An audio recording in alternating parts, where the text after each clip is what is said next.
Moving further in what we are discussing, here comes the third plague in the land, the judgment of God upon the land, because the government of the day was stubborn to his simple instruction, let my people go. The third plague is the plague of flies. Judgment is coming upon the gods that are in charge of flies in the land of Egypt, whom the Egyptians has been loyal to and dependent upon to protect them from attack from flies. If we look at the narrative here in Exodus chapter number 8, starting from verse number 16, it says, Then the Lord said to Moses, say to Aaron, stretch out your staff and strike the dust of the earth, that it may become gnats through all the land of Egypt. They did so, and Aaron stretched out his hand with his staff, and struck the dust of the earth, and there were gnats on man and beasts. All the dust of the earth became gnats through all the land of Egypt. The magicians tried with their secret arts to bring forth gnats, but they could not. So there were gnats on man and beasts. Then the magician said to Pharaoh, This is the finger of God.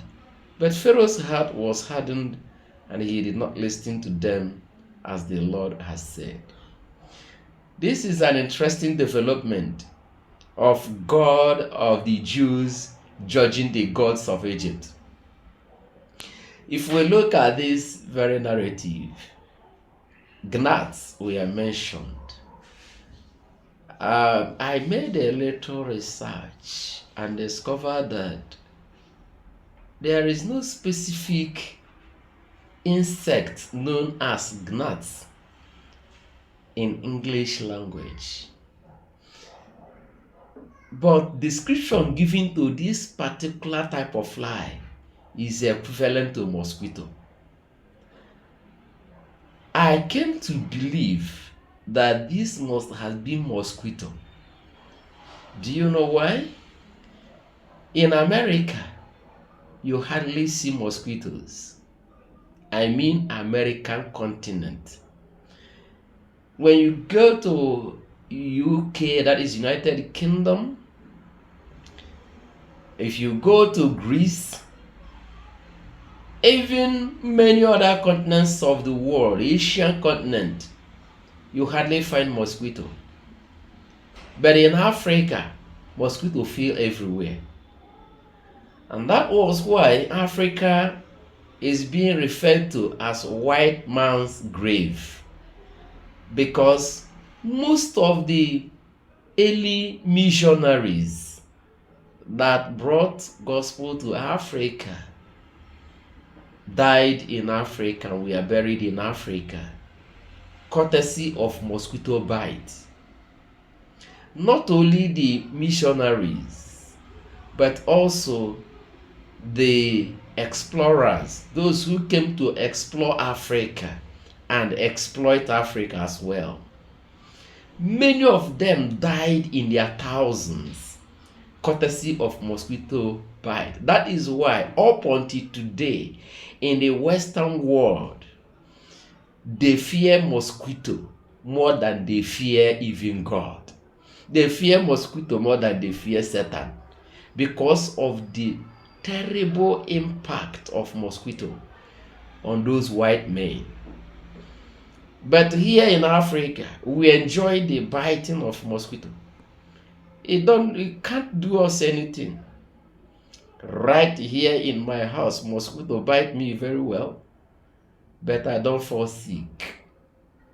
That is to tell you that mosquito originated from Africa, and it has become part and parcel of our lives. Even malaria, we are suffering from time to time, and they made us to believe that mosquito is the cause of that. We have believed it, no problem. But the truth is that no one has died of malaria unless there is complication in the person's health. This particular gnat, which I personally, in my own thought, I believe and I think it is mosquito. There is a God that is in charge of insects. Permit me to say this. The Egyptian god associated with insects, particularly scarab beetles, is Khepri. He was often depicted as a scarab beetle or as a man with a scarab beetle head. Khepri was a solar deity symbolizing the rising sun and concept of rebirth and renewal. Looking at this very Khepri was also connected to Osiris. Khepri's connection of rebirth and the renewal led to his association with Osiris, the god of the dead, who was also linked to resurrection. When God, through the dusts of the air, made this type of insect to appear, the Egyptian magicians wanted to do it, but they couldn't. Can you think on why they couldn't do that? They succeeded in replicating the first miracle. They equally replicated the second. But the third, they couldn't. This is very simple. The truth is this. The first miracle of God, or the plague of God in the land of Egypt, was manipulation of creation. That is, what has been created was manipulated. The water was manipulated and it turned to blood. The toads or frogs were manipulated and they started appearing everywhere. But this particular one was an act of creation. So God, who has been expert in creating things, decided to change the pattern of the music, decided to change the narrative by creating something. Hence, these Egyptian magicians, through their secret arts, succeeded in manipulating the nature as God manipulated the nature he made. God now changed the music, and the music is now on the art of creation.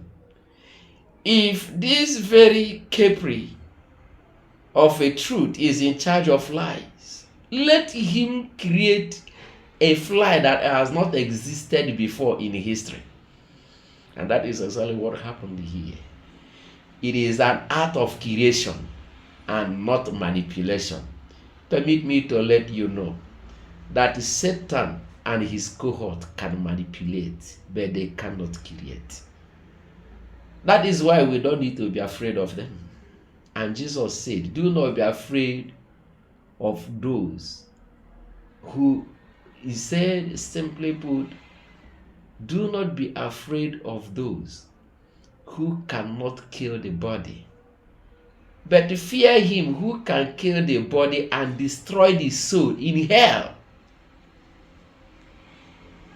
So God decided to create things to challenge the gods that are in charge of lies. Number one, this God called Khepri is now required to come and create a brand new flies that have not existed before, or insects that have not existed before. Number two, to stop this one in operation. There was no response. There was nothing they could do. And these gnats were on human beings as well as all animals in the land, biting them. In short, if you have not experienced terrible disturbance, pray that one mosquito will not locate you in your house.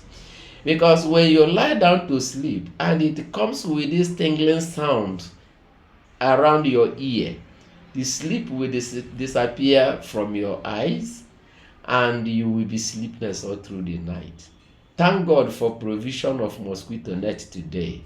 But what we are saying is this: God judged the great God of heavens and the earth, judged the gods of Egypt by challenging them to do what he has done or stop what he has started. That is where the whole matter ended. Either you redo what I have done or you stop what I have started. And that is the truth about the supremacy of our God. Whatever he starts cannot be stopped by anybody. When he said, "Let my people go," nobody can stop it.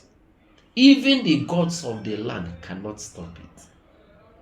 That is why I encourage all African leaders to stop oppression of the people. When God said, "Stop oppressing my people," listen to him. Because the day he will remove the throne from you, he will remove the throne and you will be sitting on an empty seat. Let's obey this God. Let's understand that he is in charge of all government of the earth. Remember, he created an ant called gnat, which the goddess of insect in the land of Egypt could not create.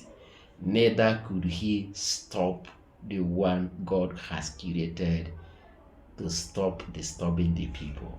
They were helpless in the hand of those gnats until Moses came back after Moses pleaded with him and stopped the operations of that gnats.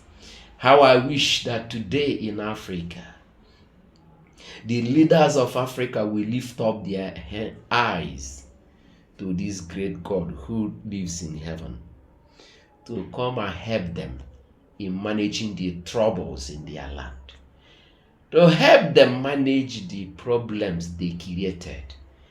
Most of the problems we are passing through in Africa is created by human beings, especially our colonial masters. But if only we can look up to God, especially the pharaohs of the land. When I talk of the pharaohs of the land, I'm talking of the custodians of power in the land, the government officials as well as the presidents of the land. If they can look up to God, God will come and stop what man has started, because it will take only this God in heaven to salvage our land. Call me Pastor Elisha, the reformer with a difference and a rising voice in Africa.